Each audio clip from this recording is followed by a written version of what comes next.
Hello, everybody. Ryan Carpenter here with No BS Golf, presented to you by P45 Knuckle Down Golf, your number one destination for golf improvement right here in Central Georgia. That's right. Don't got to go to Atlanta. No, don't drive to the coast, fly to the coast, whatever. Right here. Come on up. Best way to get started, and the only way to get started, evaluation lesson. We got to get you in, got to get you figured out. Basically what it boils down to. Where you at? What's going on? What needs to take place? What has to change to make you happy with your game? Got to beat your friend. You're out finally playing again, right? I saw everybody out playing. Courses were packed this weekend. How did it go? Did it go the way you wanted to? Let's figure it out, folks. Spring is here. It's time to get to business. All my players that were with me all through last season and the winter are out. We were just, plowing ahead, moving forward with their season, getting them out there prepped properly and applying, and things are popping. It's nice to see. So where are you going to be by the time, the next season comes around or whatever, or maybe still take some time this year, and maybe by the end of the season, you got something, working better for you. So it's time to play some golf. That's for sure. March is here, March 2025. And we're about 1 month roughly away from official kickoff in my eyes, April 1, but whatever. We can play all year here, so I get it. But the key is we got everything we need. And I've got a program, a system, a process. I'm going to go over some of the things I highlighted this morning. Asking players, what are you doing this week? What is your plan? You've got to have a plan. That's what the evaluation is all about. Developing a plan customized for you. Well, if you don't have a plan, then what the heck are you doing out there, right? And I talked over a whole bunch of things. I've been spending a lot of time with players and helping them understand that we all are limited with time, which is a bummer.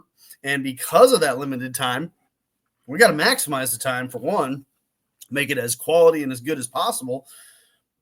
While at the same time, it needs to be very, structured, I guess, is the way you could put it. Things need to be in place to make sure you're doing it effectively, correctly, and moving forward on this whole thing. So, we're going to talk a little bit about that, and not too much time this morning because I got all kinds of other business to-dos today. So golf goals of the week. And that's a very generalized listing, meaning with each player, I might go in and, tweak it a little, here and there. And that's based off knowing players and knowing what's at the very beginning is just a short game only, but really the whole game. But we should basically be spending a little bit of time every week doing this short game SWOT analysis. What's SWOT? For you business folks, strengths, weaknesses, opportunities, threats. This is going to be more about strengths and weaknesses first. As we develop and become more accomplished players, the opportunities start to come into play a little more, and then threat. That's it's for not as many things exist there for most players, but a little bit of time should be spent determining. Is what it's all about. A actual understanding of your short game, not I'm pretty good at my short game. What does that mean? Give me some real info. That doesn't tell me anything, right? So at the tour level, we got strokes gained and all kinds of stuff that tells us a lot of measurability for where players are. Well, we need to know that for ourselves, right? I have my 3 keys to putting drills outside of the 2 realms of putting, the basic application of putting, and then the detailed, analysis of putting. And so when it comes to, the build of the putter and how can we use the Pythagorean theorem to figure out the proper fit of a putter and position of a player over a ball and so on and so forth, blah, blah, blah, blah, blah. You're right. So there's that side of it and the technicals and face and path and, all that kind of good stuff and whatnot. But then there's also trying to get this thing turned off. Well, it don't want to work. There we go. And, but then on the other side is like, okay, yeah, but big picture is this, right? You've either got a short putt or a long putt, sort of. And each has a different scope of objective. or should, and especially until you get a lot better. Better meaning no three putts. Well, how do we get to no three putts? The quickest way possible. Three keys to putting drills, and so I put out there 4 hours of the 3 keys to putting drills. We need to have routine built in, working through and understanding the 9 ball flight factors. Now, we're not talking about the 9 ball flights themselves. I'm talking about the prioritized list of things that have to be in place and understand and how it affects the way your ball is going to fly, how it's going to go, where it's going to go.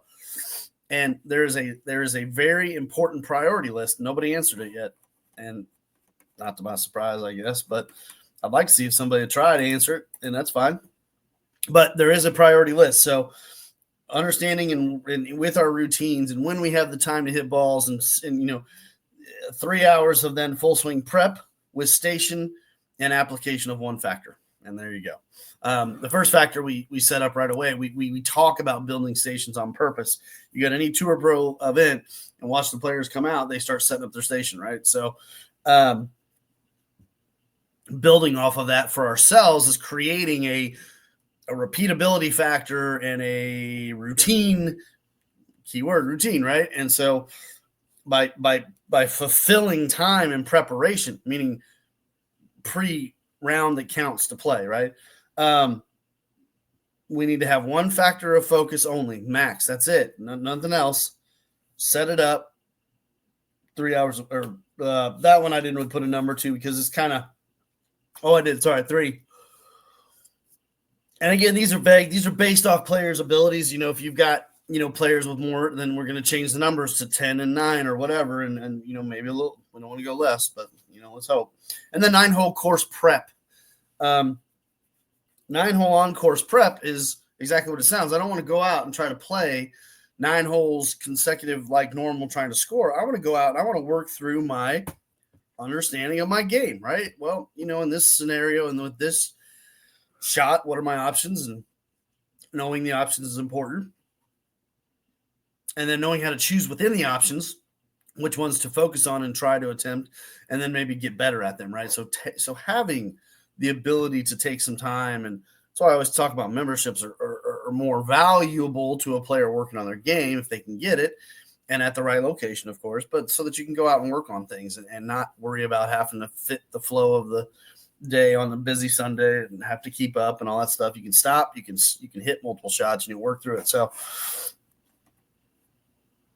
the 9-hole on course prep then leads us to then what I call now more a whole 18 holes playing, whether it counts or not. If it's a big counter, then you got to focus and just try to play your best, right? Or if it's a round and it's still with people and friends and real, that's fine. But I like to say that 18 holes is actually with 6 segment goals within.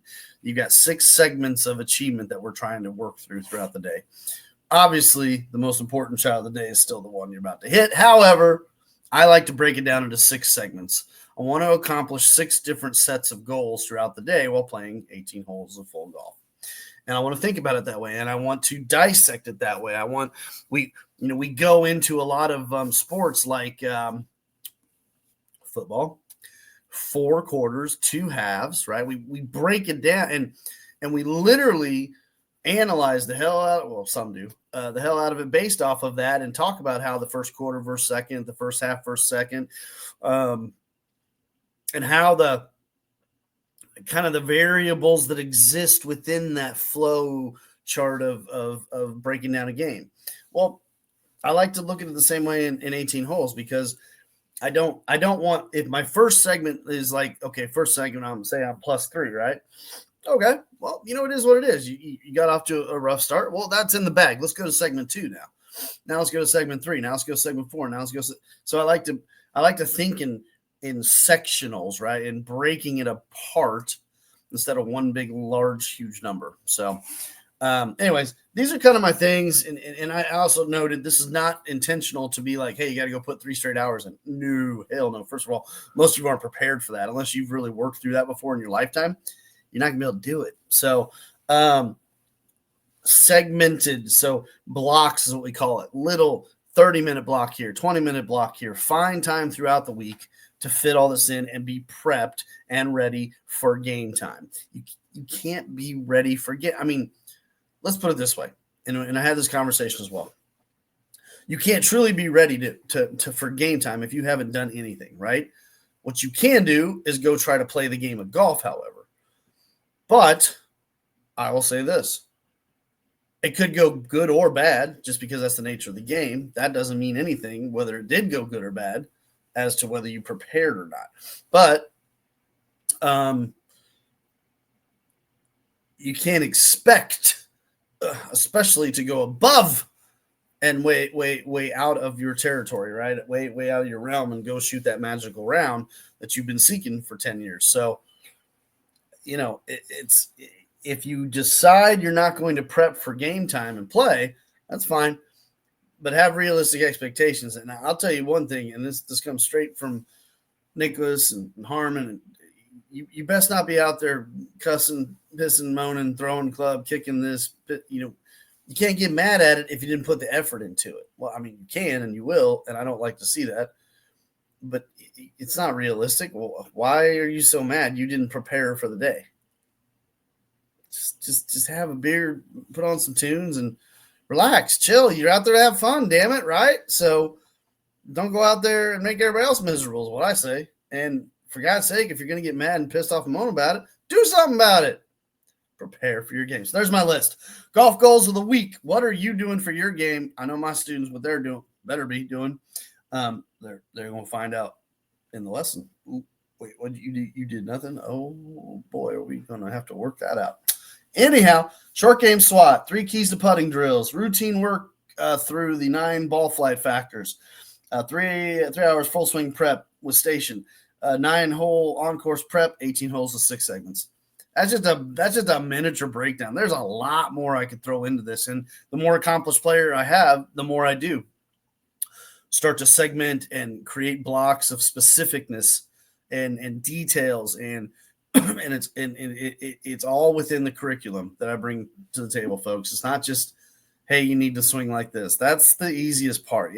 Anybody can take a damn golf swing, throw it up on a image and say, hey, see this, see that. Okay, yeah, it's different. But how do we do it? Not only how do we do it, but how do we prepare with it? How do we apply it? What are the best possible ways to optimize our abilities and our time to get us ready to put that best number on the card? That's coaching, folks. I coach. I specifically spend large amounts of time with my players and dedicate myself to make sure we're moving forward and preparing for our best. Teaching is easy. Teaching is a joke. Anyhow, so y'all want to figure out more about this? You already been out there this weekend. I saw y'all playing some. It didn't look so pretty for some of y'all. I ain't gonna lie, it was kind of ugly. But hey, you know what? There's still time. Forget about maybe this next few months and dig in and get ready for at least maybe the end of the summer, possibly. So it's time to get plans. And that's what I put up there. A goal without a plan is just a wish. Most of y'all play golf wishing, and wishing is not just it don't really do nothing for us. So you can keep wishing if you want to. I'm creating goals. Goals are more important, and how we get there is incredibly important. And that's what we're doing at P45 Knuckle Down Golf with my partners at the Golf Pub, by the way. Before we get outside, we go in there first. We do the work we need to, then we come outside. I've been spending all kinds of time over at International with playing lessons with my players that are now prepared to play. So hope you're ready to play too. It is spring 2025. It's time to rock and roll. For now, Ryan Carpenter, P45 Knuckle Down Golf. Take care, folks.